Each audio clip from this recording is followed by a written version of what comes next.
Guys, আজকে কোনো রান্নার রেসিপি না, কোনো কিছুই না। এটা বলতে পারেন ফ্যামিলি গেট টুগেদার।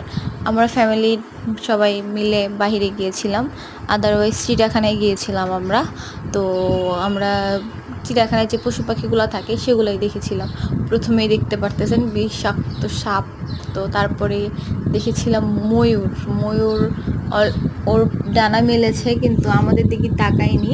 কেন জানি ময়ূর আমাদের পছন্দ করে নাই, এটা ময়ূর জানে ভালোই। তো তারপরে দেখতে পারতেছেন আমরা যাচ্ছি কুমির দেখার জন্য, কিন্তু কুমির তো আসেই না।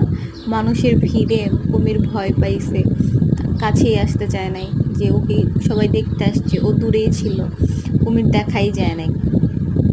আমরা কম বেশি সবাই চিড়িয়াখানায় গিয়েছি। যারা ঢাকা থেকেও বিলং করে তারাও গিয়েছে, যারা বাইরে থেকে আসে মানে দেশগ্রাম থেকে আসে তারাও গিয়েছে।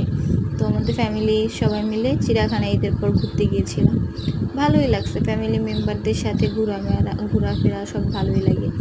ওই যে হালকা হালকা দেখা যাচ্ছে ওর পানিতে ভেসে আছে।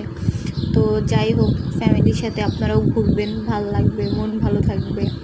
আমরা পিকনিক করতে গিয়েছিলাম, তো পিকনিকও করেছি, আমরা খাবার খেয়েছি, আমরা খুব মজা করেছি।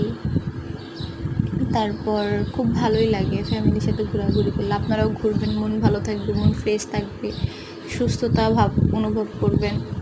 তো যাই হোক গাইস, আপনারাও আসবেন চিড়িয়াখানায়।